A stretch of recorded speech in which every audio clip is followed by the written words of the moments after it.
उनके पुराने रिकॉर्ड उठा के देख लो, वो किस खानदान से हैं। वे अपने बाप का तो नाम बताते हैं, अपनी माँ का नाम नहीं बताते ओरिजिनल। इंदिरा गांधी बताते हैं, जो उसका माँ का ओरिजिनल नाम है मोमिना बेगम, वो क्यों नहीं बताते हैं। अपने दादा का नाम क्यों नहीं बताते हैं, फिरोज खान। आटा तो बताते हैं वे लीटर में मिलेगा, उन्हें आटा तो पता नहीं है कि तोल में मिलेगा, लीटर में मिलेगा या मीटर में मिलेगा। आटा तो बताते हैं लीटर में मिलेगा। आलू बताते हैं मशीन से निकलेंगे, वो देश को संभाल लेंगे वे, उन पे तो अपना घर भी नहीं संभाल पाता। ऑप्शन ही नहीं है, ओनली फॉर मोदी जी। सरकार में नीचे हो चाहे ऊपर हो, इसमें हमारी इज्जत है भाई, इज्जत से बड़ी कोई चीज़ नहीं है। महंगाई को तो हम झेल लेंगे, कोई दिक्कत नहीं है। जैसे ही योगी जी के सामने कोई नहीं टिक पाया, और मोदी जी तो बहुत बड़ी चीज़ है योगी जी के मुकाबले। नमस्कार जी। नमस्कार जी। अब ये जो कोर्ट में याचिका दायर की गई थी ज्ञानवापी को लेकर, मुस्लिम पक्ष लगातार दावा कर रहा था कि ये याचिका सुनने लायक नहीं है, सही नहीं है, इस पे बात नहीं होनी चाहिए। और वो ये भी दावा कर रहे थे कि वहाँ पर सिवलिंग नहीं है, फव्वारा है। इस तरह की बातें सामने आ रही थी। अभी कोर्ट से भी फैसला आया है, उन्होंने भी स्वीकार किया है कि हाँ, इस पर बातचीत होगी और इस पर आगे ध्यान दिया जाएगा। क्या कहना चाहोगे इस पर? आप पहले भी आए थे जब ये मुद्दा उछला था, और हमने तब भी यही कहा था कि वहाँ पे शिवलिंग ही है। ये तो हिंदुओं की आस्था है। ये मुस्लिम साम्राज्य जब हुआ था उस समय बाबर ने, औरंगजेब ने, इन लोगों ने सारे मंदिर तुड़वा के मस्जिदें बनवा दी थी, जो हमें वापस मिल रही हैं धीरे धीरे, और मिलनी भी चाहिए।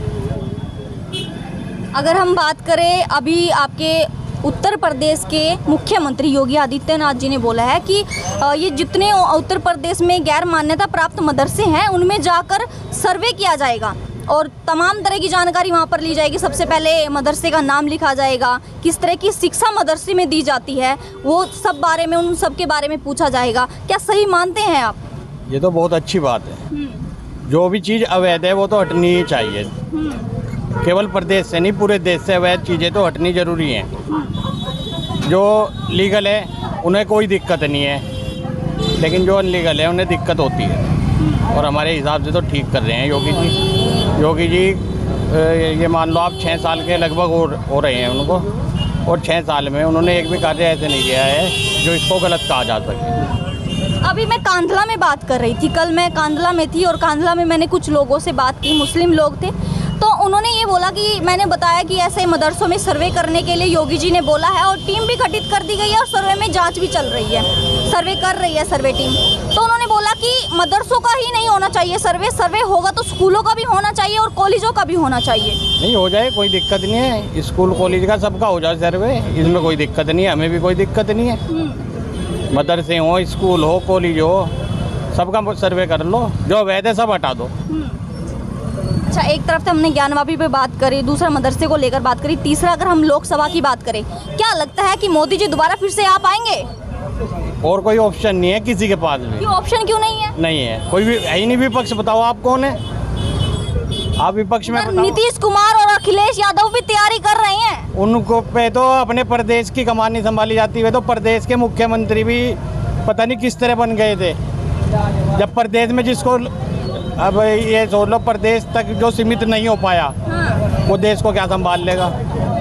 ऑप्शन ही नहीं है, ओनली फॉर मोदी जी। योगी जी के, मोदी जी के सिवा और कोई ऑप्शन ही नहीं है। कोई विपक्ष में ही नहीं है, दूर दूर तक भी विपक्ष में नहीं है कोई। जैसे ही योगी जी के सामने कोई नहीं टिक पाया, और मोदी जी तो बहुत बड़ी चीज़ है योगी जी के मुकाबले, उनके तो दूर दूर तक भी नहीं कोई टिक पाएगा। सामने भी नहीं टिक पाएगा कोई, बिल्कुल नहीं टिक पाएगा कोई भी। राहुल गांधी भी है। राहुल गांधी तो कुछ भी नहीं है, ना हिंदू ना मुसलमान।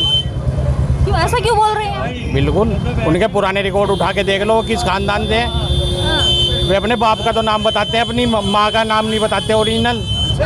इंदिरा गांधी बताते हैं, जो उसका माँ का ओरिजिनल नाम है मोमिना बेगम, वो क्यों नहीं बताते हैं। अपने दादा का नाम क्यों नहीं बताते हैं, फिरोज खान। ये भी तो सोचो आप। देखिए, राहुल गांधी बोलते हैं कि 70 साल जो कांग्रेस ने किया वो 8 साल में बीजेपी ने आके बर्बाद कर दिया। आटा तो बताते हैं वे लीटर में मिलेगा, उन्हें आटा तो पता नहीं है कि तोल में मिलेगा, लीटर में मिलेगा या मीटर में मिलेगा। आटा तो बताते हैं लीटर में मिलेगा। आलू बताते हैं मशीन से निकलेंगे, वो देश को संभाल लेंगे वे, उन पे तो अपना घर भी नहीं संभाल पाता, तभी तो शादी नहीं की अभी तक। देखो योगी जी और मोदी जी, इन्होंने तो जनता के लिए ही घर बार छोड़ा है। इन्होंने अपने स्वार्थ के लिए कुछ नहीं किया है इन्होंने। और ना कभी भी ये अगर 50 साल भी रहेंगे, इन पे कोई उंगली नहीं उठा सकता कि इन्होंने किसी के मामले में घपले उठा रहे हैं उंगली, उठा रहे हैं। वो तो विपक्ष वाले उठा रहे हैं, वे उठा रहे हैं जो खुद दागी हैं। जनता भी उठा रही है, बोल रही महंगाई देखिए कितनी ज्यादा कर दी। देखो महंगाई तो हम भी मानते हैं, हम भी मानते हैं कि महंगाई है, लेकिन महंगाई जो है ना इज्जत से ज़्यादा प्यारी नहीं होती है। सबसे पहले इज्जत है, और इज्जत इसमें सेफ है हमारी।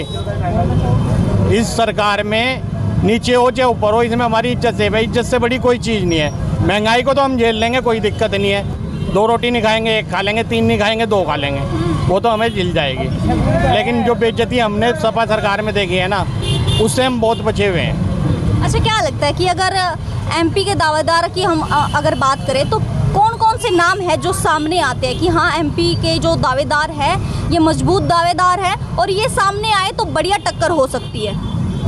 देखो एमपी के बारे में तो हम कह नहीं सकते हैं, लेकिन हमारा जो मानना है यही है कि मोदी जी को कोई हराने वाला है नहीं।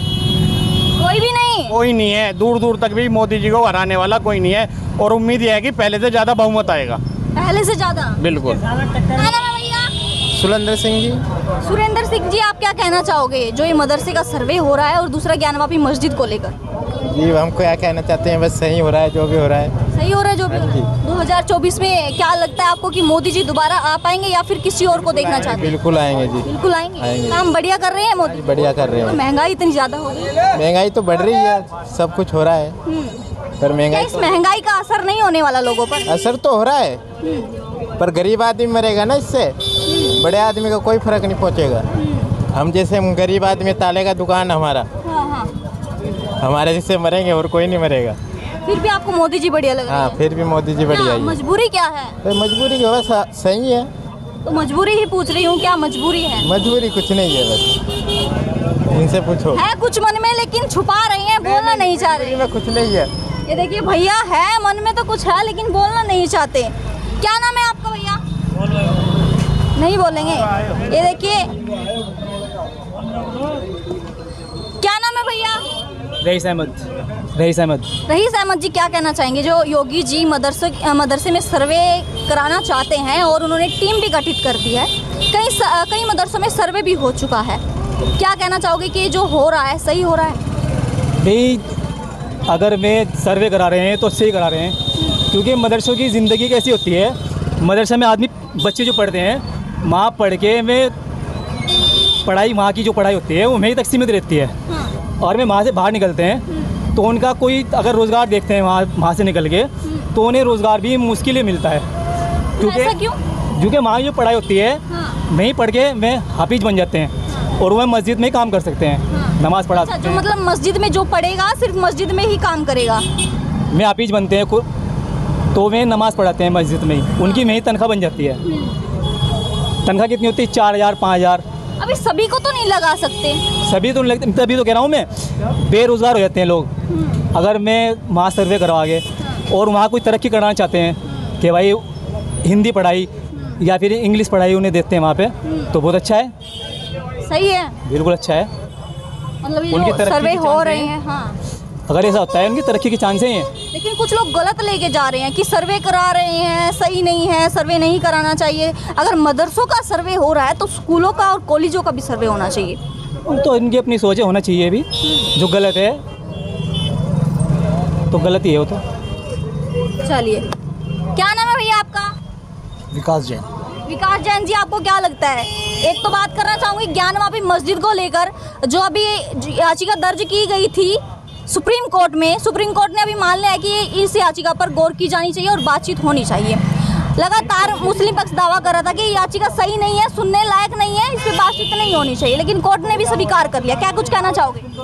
ये तो कोर्ट का मुद्दा है, कोर्ट बताएगा। अगर कोर्ट को सही लग रहा है तो सही है। कोर्ट ने तो बोल दिया कि इस पे बातचीत होगी, गौर की जाएगी। मतलब कोई साक्ष्य है को उसके कोर्ट के सामने साक्ष्य पेश किए गए, उन्हें सही लगा तो सही है। अगर 2024 की बात करें तो क्या लगता है मोदी जी पे इस महंगाई का असर होगा? नहीं, होना नहीं चाहिए। नहीं होना चाहिए? बिल्कुल भी नहीं होना चाहिए हमारे हिसाब से। तो क्यों, ऐसे क्यों लगता है? जिस हिसाब से हम लोग यहाँ बैठे हैं, जिस हिसाब से हम लोग काम कर रहे हैं, उस हिसाब से हमें नहीं लगता कि मोदी जी को कोई फ़र्क पड़ेगा इस बात से। कुछ लोग, जैसे आप दुकानदार हैं, आपको लगता है कि लोग महंगाई से परेशान हैं, जो पेट्रोल रेट डीजल के, हाँ, किस आदमी का काम रुक रहा? कौन आदमी पेट्रोल बिना चल रहा? हाँ। बताइए आप मुझे, कौन आदमी अपना काम नहीं कर रहा? क्या महंगाई है? अभी लोगों के बीच में जाते हैं तो लोग ही बोलते हैं कि महंगाई काफ़ी ज़्यादा हो गई, पहले इतनी महंगाई नहीं थी। ऐसा कुछ नहीं है। जब आप एक टीचर की तनख्वाह 90,000 रुपये चाह रहे, तो आप महंगाई नहीं बढ़ेगी क्या? सरकार अपनी जेब से लाएगी पैसा? कहाँ से लाएगी सरकार पैसा? बताइए आप। यानी कि महंगाई का कोई असर नहीं होगा। होना नहीं चाहिए। अगर जो चाहते हैं तो वो गलत चाह रहे हैं। जी, चलिए देखिए, शामली में थे और शामली के मार्केट में हमने कुछ लोगों से बात की। और भी वीडियो हम आपके बीच में लाते रहेंगे, तब तक के लिए जुड़े रहेगा हिंदुस्तान 9 के साथ। मैं हूँ साक्षी, धन्यवाद।